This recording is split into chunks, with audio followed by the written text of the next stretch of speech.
Hunters, let me ask you a question.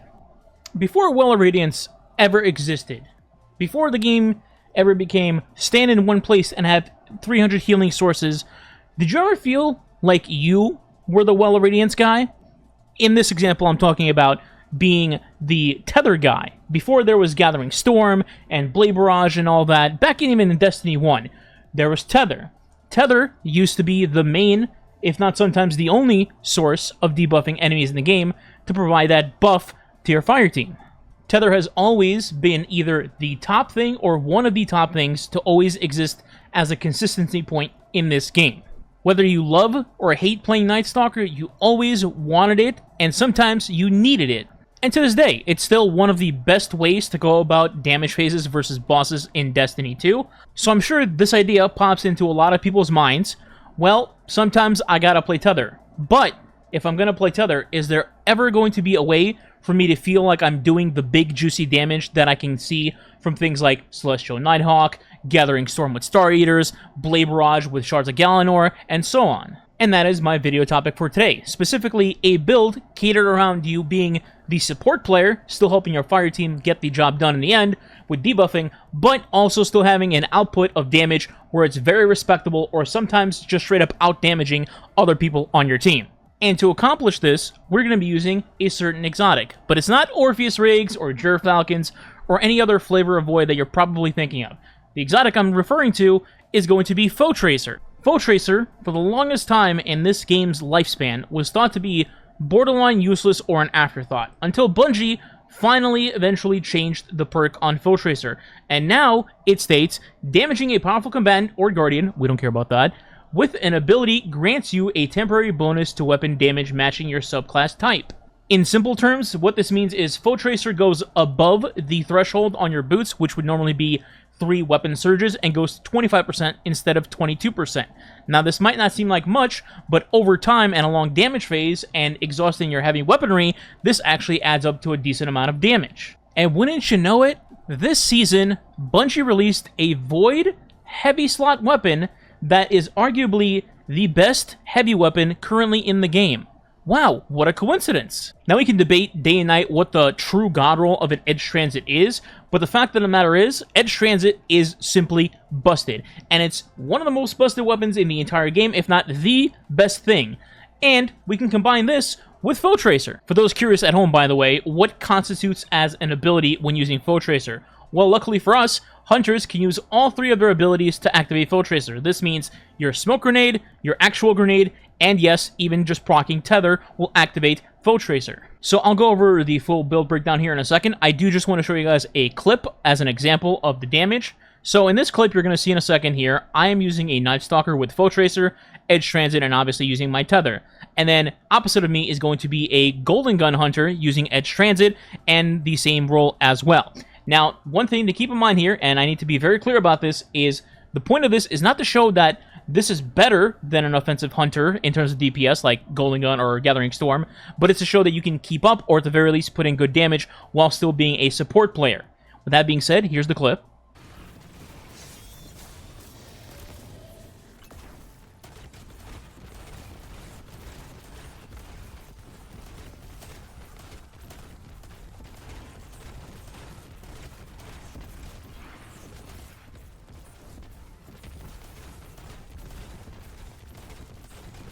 Okay. Yep. That's good. So as you can see for yourself, the damage there is very, very solid. Now, obviously, it's going to depend on a number of factors going to a damage phase on what happens. You know, short damage phase, prolonged damage phase, how many shots you get to actually shoot, and things like that. But the overall idea is that you can still be a support player helping your fire team and still pumping out good damage. Okay, with that said, let's get into the subclass screen. So first we have, of course, our super Shadow Shot Deadfall. Now, I personally like anchoring down instead of quiver. That's just me personally. You anchor it down or hit an enemy with it, and then it lasts for a long time, and you don't have to worry about it. Then you can just go straight to your weapons and DPS. You could use quiver if you'd like, as a personal preference. You can fire it 3 times and then reapply your Foe Tracer that way, but me personally, I like Deadfall. Moving on, we have Marksman's Dodge in this slot to reload our weapons, in this case, Edge Transit. In our jump, it doesn't matter, you use whatever you want. Snare Bomb as our melee, and then whatever grenade you want as well. I personally like Vortex Grenade because it's easy to hit, it sticks around, and ticks for damage, so it's just ideal.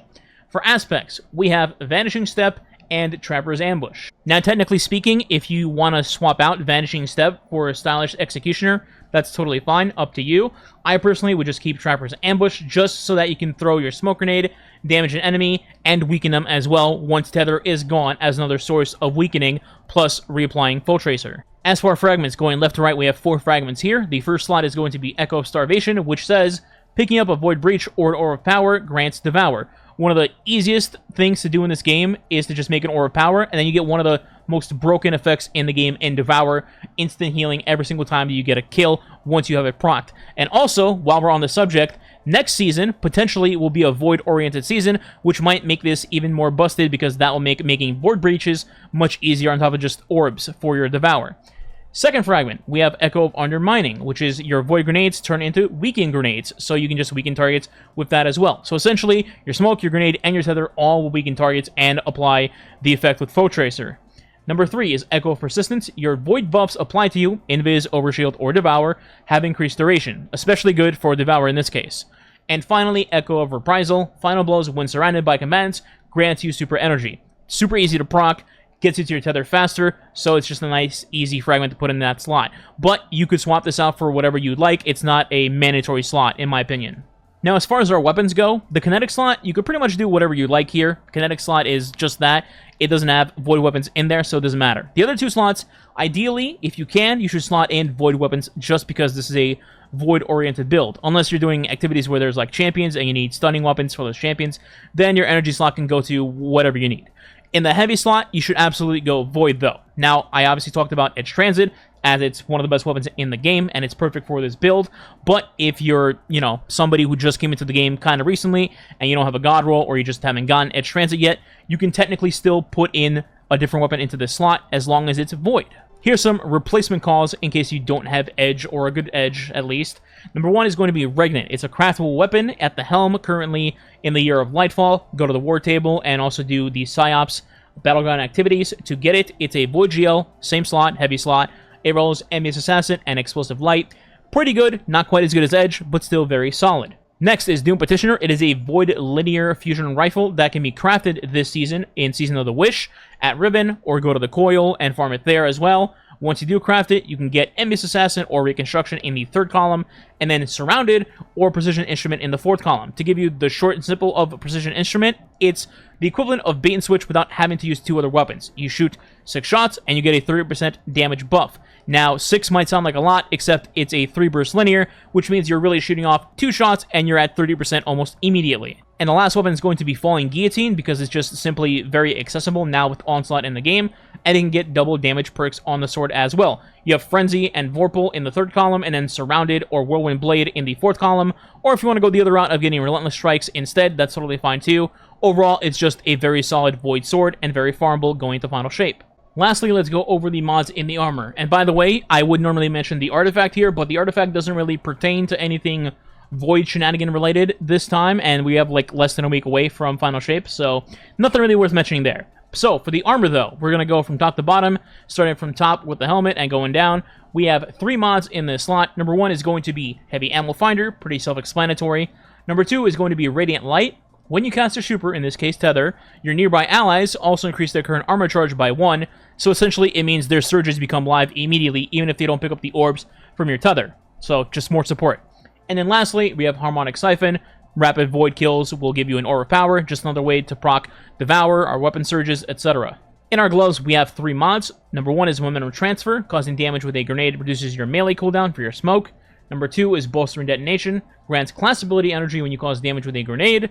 And number 3 is Harmonic Loader, for times where you ran out of ammo and you use your dodge, so you might as well have Harmonic Loader on to just manually reload for Edge Transit. For our chest, it's 1 copy of each resist, just for damage reduction, otherwise have an extra chest piece for your Void Reserve weapons to just have extra ammo.